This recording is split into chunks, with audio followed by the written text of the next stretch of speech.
अस्सलाम वालेकुम नाज़रीन, उम्मीद है आप खैरियत से होंगे। आज हम बुनियादी तौर पे एक ही मौजू आपकी खिदमत में लेके हाज़िर हुए हैं, लेकिन उसके साथ जुड़ा हुआ एक और मौजू भी है। दो मौजूआत बन जाएंगे।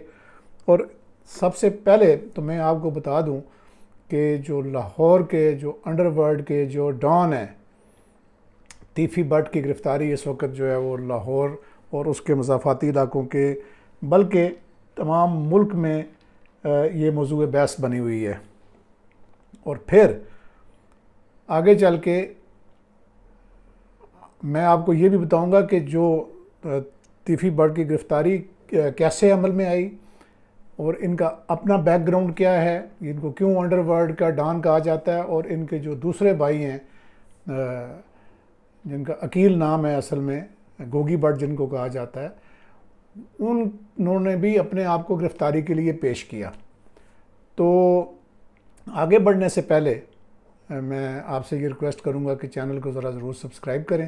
ताकि जो है ना मैं इस पे अपना जो इनपुट है वो आपको दे दूं। ख़बर तो आपको पास पहले से है, लेकिन मैं ये बता दूं कि किस तरह से ये गिरफ़्तारी हुई और इस गिरफ़्तारी के मुहरक़ात क्या हैं और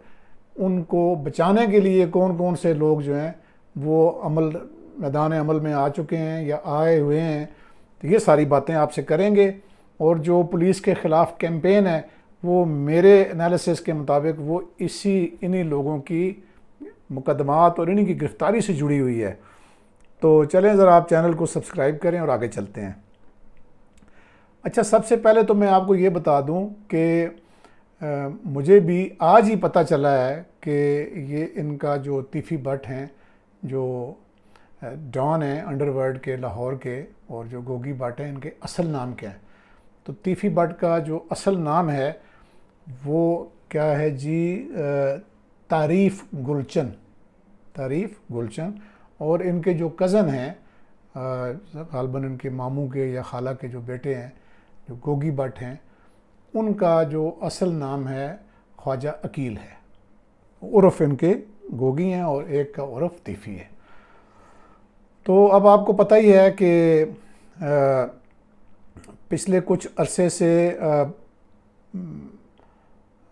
इनके जो मुख्तलिफ़ संगीन किस्म के जो मुकदमात हैं, जिनमें मशहूर तरीन जो मुकदमा है वो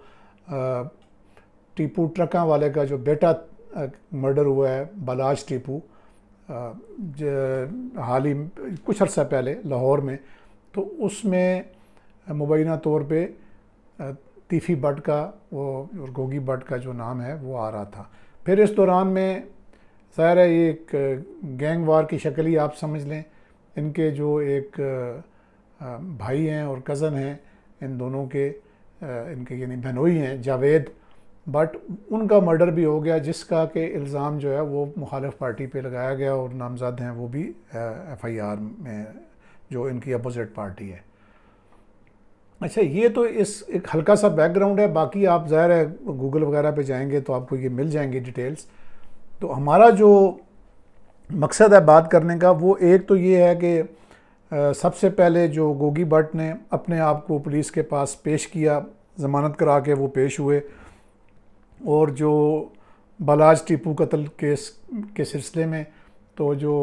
DIG इमरान केशवर की सरबराही में जो जॉइंट इन्वेस्टिगेशन टीम है, उन्होंने उनका बयान भी रिकॉर्ड किया और फिर उन्होंने अपनी राय भी दी, और उस राय में JIT ने ये करार दिया कि ये उसमें मुलविस हैं उस केस में जो गोगी भट्ट हैं। तो जब से गोगी भट्ट ने गिरफ़्तारी या जो अपने आप को पेश किया, गिरफ़्तारी तो मैं नहीं कहूँगा, उन्होंने अपने आप को पेश किया पुलिस के पास बेल करवा के, तो फिर एक उन्होंने अपने इंटरव्यूज़ भी इस किस्म के अरेंज कराए, जिसमें वो अपने आप को एक मुअज़्ज़ज़ शहरी के तौर पे भी पेश करते हैं, और अपना जो ग्वाल मंडी के इलाके में उनका जो कारोबारी जो अंजुमन है उसके सदर के तौर पे भी वो अपने आप को मुतारिफ़ कराते हैं। खैर, इन चीज़ों के साथ हमारा ताल्लुक़ नहीं है, आगे बात करते हैं। तो जब से उन्होंने ये काम किया है तो तब से जो कुछ सहाफ़ती जो हल्के हैं, उन्होंने पंजाब पुलिस के जो सीनियर अफसरान हैं, ख़ासकर जो लाहौर पुलिस के सीनियर अफसरान हैं, उनके बारे में मुख्तलिफ़ किस्म की जो एक कैंपेन आप कह लें उसमें एक जो डीआईजी हैं हमारे सीसीडी के, उनकी बेटी के लहंगे को लेके भी कुछ ख़बरें इस तरह की, यानी जिसे कहते हैं ना आप डेफेमेटरी ख़बरें। और फिर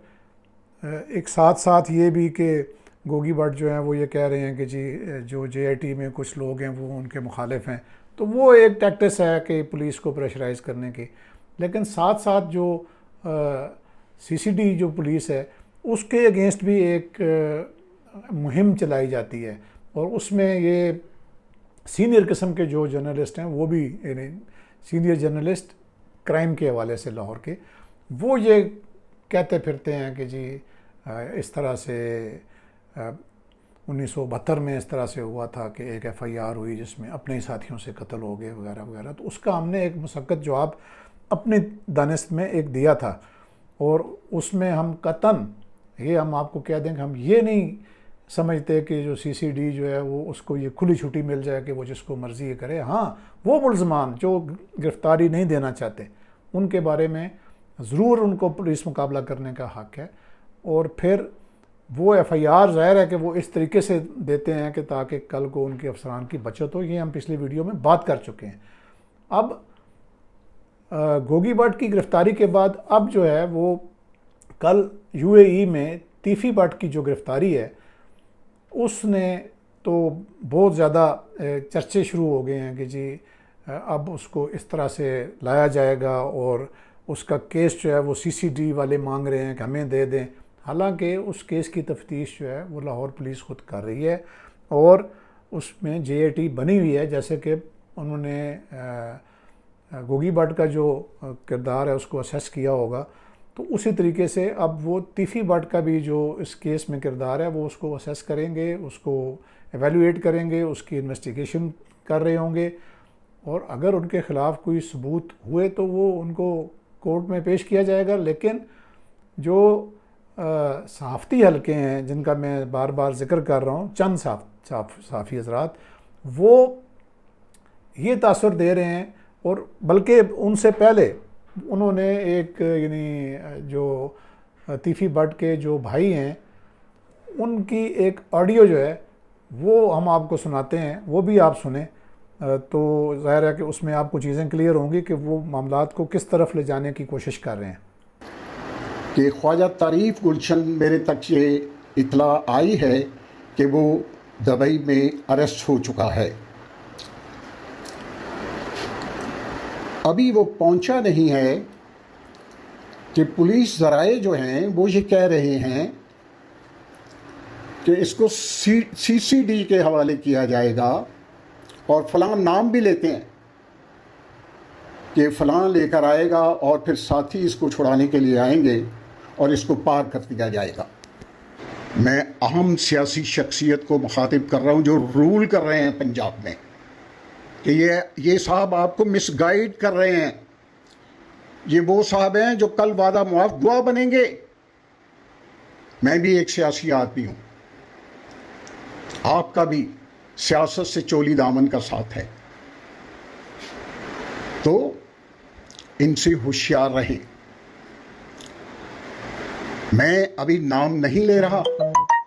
लेकिन मैं ये बांगे दखल कहता हूँ, डंके की चोट पे कहता हूँ, नकारा लगा कर कहता हूँ कि ख्वाजा अज़हर गुलशन के पाया इस्तक़लाल में ज़रा भर लर्ज़नश नहीं आएगी। बाई नेम मैं कह रहा हूँ, आपके नाम लिए जाएंगे, चाहे वो सियासी शख्सियत हो, चाहे ये साहब हो, बिल्लाखिर बहार आएगी। अब आपने इनकी ऑडियो भी सुनी,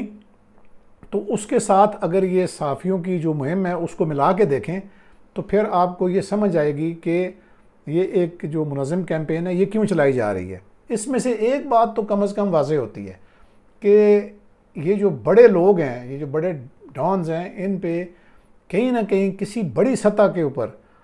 ये फ़ैसला किया गया कि इन पे हाथ डाला जाए। और बाकी इनकी जो यकीनन हम भी यही चाहेंगे कि जो इनका मामला है, एक तो इन्वेस्टिगेशन को फेयर तरीके से किया जाए और इनका मामला कोर्ट पे छोड़ा जाए। तो ये नहीं, जो इनमें जो मैंने इनके जो ज़राए हैं करीबी उनसे भी बात की है, तो समझ यही आ रही है कि यानी इनकी जो ऑफिसर्स हैं, मसलन जो सीसीडी के जो इंचार्ज हैं सोहेल ज़फ़र चट्ठा, या आईजी पंजाब हैं, या सीसीपीओ लाहौर हैं, वो एक्सेसिबल नहीं हो रहे इनको। तो मुख्तलिफ़ तरीके के इल्ज़ामात भी फिर इस तनाज़ुर में अफसरों पे लगाए जा रहे हैं कि हमें एक्सेसिबल नहीं हो रहे हैं, तो इसका मतलब ये है कि जो मुखालिफ पार्टी है उसने पैसे बहुत ज़्यादा दिए होंगे, और फिर उसमें ये क्या कहा जा रहा है कि जी शायद पैसे इसलिए भी ले लिए गए होंगे कि सीसीडी के हवाले करके कोई पुलिस मुकाबला शो करके उनको कोई नुकसान पहुंचा दिया जाएगा। तो मैं समझता हूं कि ये सारी जो हैं पुलिस को अंडर प्रेशर करने के लिए, क्योंकि मेरी सीसीडी के ज़राए से ही बात हुई है, उन्होंने कतन कहा है कि जी हमारा इस केस से कोई ताल्लुक़ लेना देना नहीं है। अच्छा, अब आपके लिए ये चीज़ बड़ी ज़रूरी होगी ना जानने की, जी गिरफ़्तारी हुई कैसे। अच्छा, इस गिरफ़्तारी की तरफ आते हैं तो मैं आपको ये बता दूं कि ये काफ़ी अरसे से, एक तो कोई मेरी मालूमात के मुताबिक 34-35 साल से इनके पास कोई दुबई का जो गोल्ड वीज़ा है तीफ़ी भट्ट के पास वो है, और इनका वहाँ बिज़नेस वगैरह है, और ये अलग रहते हैं और उनकी फैमिली अलग रहती है। ज़ाहिर है कि सिक्योरिटी कंसर्न्स की वजह से ऐसा होता होगा,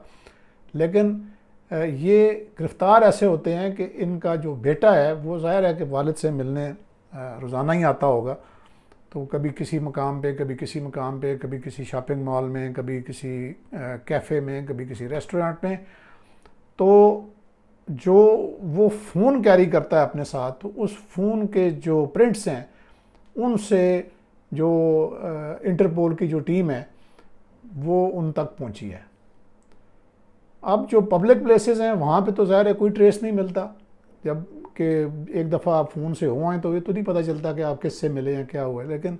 जब उसका फ़ोन एक ख़ास अपार्टमेंट बिल्डिंग में जाता है और फिर एक अपार्टमेंट में जाता है, तो वहाँ से जो डिजिटल फुटप्रिंट है उसकी मदद से तीफ़ी भट्ट को गिरफ़्तार कर लिया जाता है। तो उनका जो यानी इस बात के ऊपर बहुत सारे लोग हैरान हैं, और एक मरूफ जो साफ़ी हैं वो अपने पॉडकास्ट में ये भी कह रहे हैं कि जी हो सकता है उन्होंने ख़ुद गिरफ़्तारी पेश की हो। वो अगर ख़ुद गिरफ़्तारी पेश करेंगे तो पाकिस्तान आके करेंगे, वो यूएई की अथॉरिटीज़ को नहीं करेंगे। और दूसरा ये है कि अगर उन्होंने गिरफ़्तारी ही पेश करनी होती या मुनासिब वक्त का इंतज़ार, जो जैसे बकौल उन साफ़ी साहब के मुनासिब वक्त का इंतज़ार कर रहे होंगे, तो मुनासिब वक्त के लिए ज़ाहिर है कि अभी वो वक्त नहीं आया होगा, जबकि उनके तमाम ज़राए जो हैं वो ये कह रहे हैं कि वो पुलिस अफसर जो हमारी मदद कर सकते हैं वो उसमें मुमकिन ही नहीं हो पा रहा कि उनको हम एक्सेस करें। अच्छा, आगे चल के आपने यानी ये भी ज़रूर देखा होगा कि ये जो उनके भाई की जो ऑडियो लीक है जिसमें इन शुगूक व शुबात का इज़हार किया जा रहा है, ये उनके भाइयों उन्हीं जो साफ़ी हज़रात हैं उन्हीं के थ्रू उसको लीक किया जा रहा है। तो इसका मतलब ये है कि कहीं ना कहीं जो ठीक है कि जो साफ़ी लोग हैं उनकी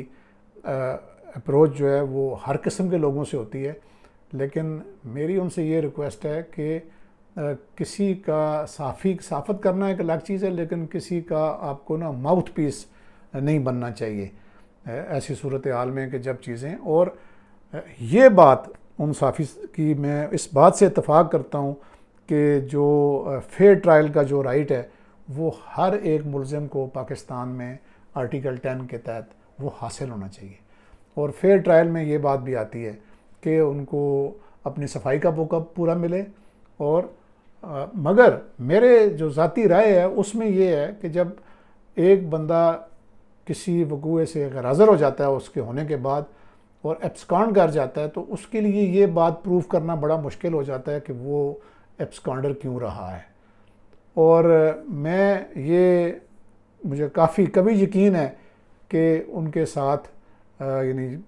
ना तो उनका केस सीसीडी के हवाले किया जा रहा है और ना ही